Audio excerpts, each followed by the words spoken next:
So we talked about the collaboration of commentators. Yeah. How you guys make each other better. Yeah. Is there competition between you guys as well? I think I told this to Stud. I've definitely told this to the guys once, like, you are my family. Right. You are my team. We are the tank from Fury. We're in that together, no matter what. This is the best job we've ever had. And we are a family. The second those lights turn on, I have to be better than all of you. That's awesome. I have to. I love that. And I was like, I need you to know that, like, I will never put you down. I will never try to climb over you. I'll never try to stab you in the back. I'll never do anything like that. But as soon as that fucking light turns on, it's game time. So when I'm going to be top of the leaderboard. So when you're watching, I'm their biggest fan off camera. On camera, I'm like, I've got to be the best. Really? Okay. So even if you're watching Maven, I'm putting you against the other color. Nearly every day. Yeah. When you're watching Maven and he's crushing a commentator, he's crushing a whole series. The series is close. He's nailing all of his marks. He's throwing it back to Merc. The voice is strong. Everything's there. Are you ever like, fuck, he's killing it? Yeah. Yeah. But you, like, first even like, fuck yeah, that's my boy, Maven. Okay. Like, So but then I'm also like, I must crush him. That's awesome. But it's to go back to that point of a high tide raises all the ships. And this is something we really try to instill in everyone, man, is like, we want to put on the best show no matter what. No matter what. At any given time, man. I don't care what game it is. I don't care how tired we are. We're delivering. Yeah. And part of that is finding that friendly competition within the gang, within the fam. Totally, man. And we've talked about this in the past a little bit, and like, no one's ever had to like have it out with each other. Like, no one's had problems, but that friendly competition is really important, man. Everyone needs a nemesis, man. Everyone needs that. Yeah. It was like Jordan, you make it up. You find something. Yeah, find something to make you better. Yeah. Yeah. Yeah. And I think I genuinely, there's something about it. And I think, and my mantra, again, I come from like improv comedy where it's all about the team. If you look good, I look good. Right. Yeah. And that is, without a shadow of a doubt, that is still to this day the mantra. I'm never going to put them down. I'm never going to try to go around them or step on them or anything like that. I'm always going to try to prop them up. That would also make you a bad commentator. Piece of shit. Somehow you found a way to put down, even if it was behind, even as an off camera, if you can tell when a pair is not working well together. If you're talking on top of each other. Or one time I watched Duffman and Jack commentate AW event. It was the worst thing ever. Yeah. They literally started arguing. They started arguing to each other in the middle of the broadcast. And I was like, is anybody? I'm like looking around the venue because I'm in the venue listening on the loudspeakers, and they're disagreeing about a hard point. And I'm like, this is so weird. That's weird. This is so weird. Dude, Jack is, I worked with Jack once. Yeah. And he was like, it was peak Dub 2. Like, just before he was about to retire, he was on fucking fire. Yeah. And I remember being like, Jack, I'll be your color guy. I don't know shit. But you do the play-by-play. He was like, no, dude. He's like, trust me, I've got this shit. He's like, you take the play-by-play and I'll pick the shit up when I can. I was like, bro, you're the man. Let's do it. Had a really, really good cast with Jack. Yeah. And that was a really great opening for me to be like, wow, you can do it all. Right. Like, this guy can do everything. This guy's a weapon. Yeah. He really did a very, very good job of being a color caster. And weirdly enough, I look back at it and I'm like, you kind of did that for Maven anyway. You were Clint was the play-by-play and you were the color caster in that situation. And it was dope, man. It was really, really cool. I'd always seen Jack as a play-by-play, but in COD, weirdly enough, he could just do it all, man. Play-by-play is the less energetic one. No, that's me. Play-by-play is the more, okay, I've had them mixed up my whole life then. So does everyone else. Color comment, because I think they gave me the wrong award. You're colorful. Yeah, no, it's like color. It's like, whereas the play-by-play is the exciting of like what's happening.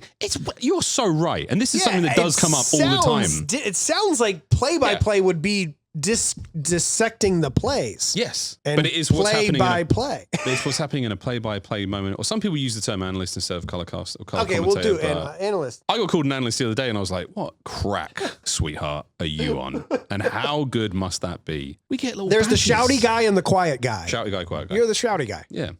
And I always thought Jack was the shouty guy. He was, but that's what made Jack great because he could be the shouty guy, telling you what's happening and why it's important. That's true. Yeah, they don't have spawns. TK! Wow, that's really good. TK!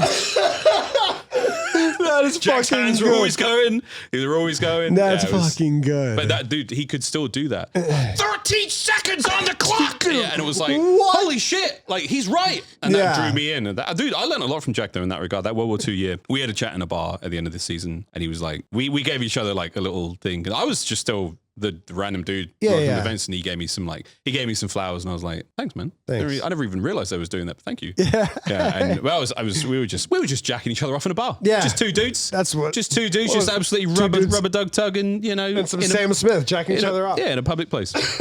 Surrounded by people. So what day when you guys pull up to a major do you find out who gets finals? Oh, now we know. Now it just alternates.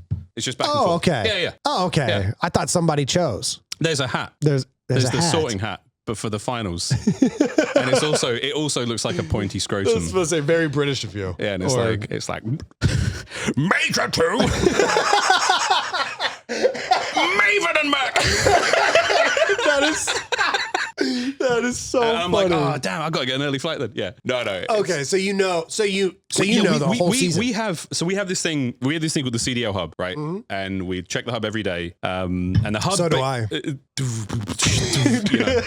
That's another thing that might go on the soundboard, but I think I get in trouble for that one. You might get in trouble. You might get a tap for that one. Yeah, I might get a tap for that one. Although I think I did a tweet. TJ, oh shit, I don't remember what team he was on. There was a Cold War gameplay where TJ went buck wild. Yeah. And I took a screen grab of Pornhub. Yeah. And I cropped out almost all of it. So in the search bar, I was like, TJ Haley, POV versus Ravens or whatever. Yeah. And you could tell it said hub. It was like the end of the U and the B. And I tweeted that shit out and it slapped. It was so fun. But I also had to explain to my wife while I was looking at porn at work. Yeah.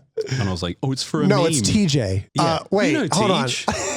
Who is she? I'm like, no, TJ Haley. He. Fat Bob. Come on. He's got like 100 nicknames. The Iceman. The other Iceman. No, not Val Kilmer. Come on.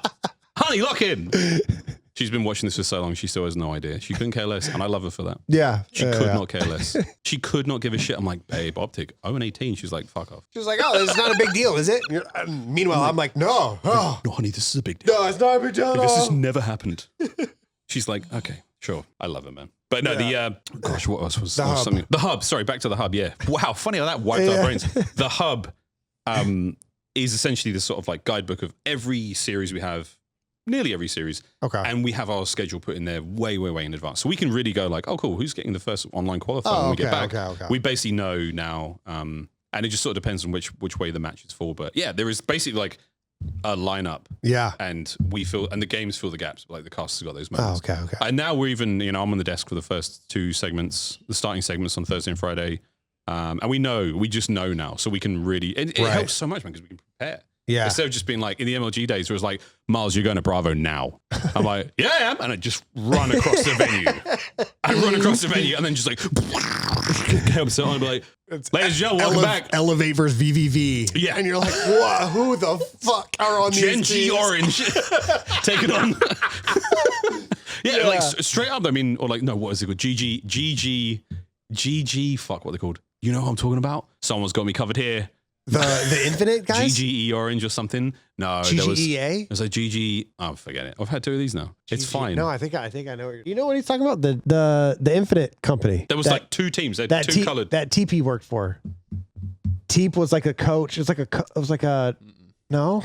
GGEA. GGEA. You know what I mean? There was something. Anyway, I think it's GGEA. There was something like that. I can't remember. Those were the days we're running across. Like, yeah, you literally go from straight in. Yeah. Bravo. It's like, what's the schedule? It's like, oh, Miles is on the desk now. And I have to run up to the desk, jump up there, like it's like me, Merck, Benson, and like a TP there. I'm like, just run across the Anaheim Convention Center. I'm like, I'm good, boys. And like, how was the game? I was like, it was fucking great.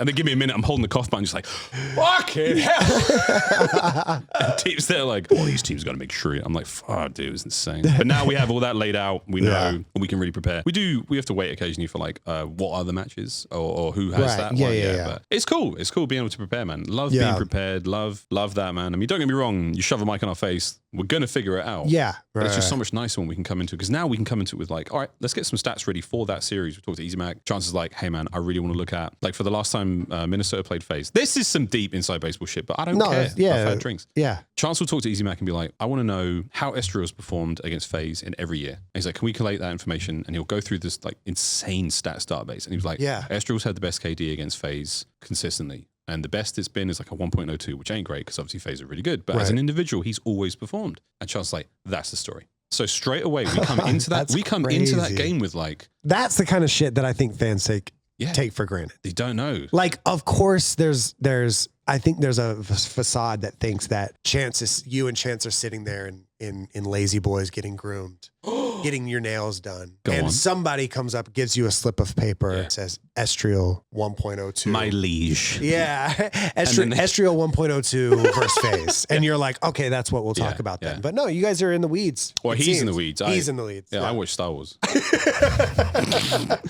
That is not entirely untrue, but Chance is in the weeds. Yeah. Sometimes on the weed. While in the weeds. No, but really like going in deep and prowling through the stats. We have this amazing system that EasyMac has built out where we can literally look up. That's insane. We used to have a little more detail where we'd be able to look at track like accuracy stats, like real in-game shit. We're like, how many steps has this player taken? Who spends the most time on their belly? You know, it's Brett, but like it's Brett. Yeah. It's Brett. But we used to have that sort of information. Some of that's changed, but being able to do that is really helpful for storytelling because it is just that extra layer and it tells you something about that player. It tells you something about their mindset in these games, and it's just something else for us to pull on. It's something else for you at home to go, he's kind of a badass for that. Right, you know? Yeah. He might not have like the best winning record, but like he always turns up individually. Maybe he's baiting the shit out of his team. Who knows? But that's where we can go, well, is he non-traded? We can go into that and we can really delve deep. So stats don't matter, is what I'm trying to say. we just keep digging and like it's helpful with the storytelling. I think stats are infinitely more important for the storytelling than for the actual game. So much, because it helps you. You can go into a match knowing so much more than just like who's going to win. Let's find out. Right? Who gives a fuck? If I did, I do that on air. I'd be like, well, let's find out. But I mean that genuinely because we have all this information. Right? Here's how it's looked before. Here's this thing. Oh, that player didn't have a good breakfast. Oh, I'm going to take that shit. You know, someone tweeted out like, oh, they were listening to this song this morning. Yeah. All that informs us, man. It all informs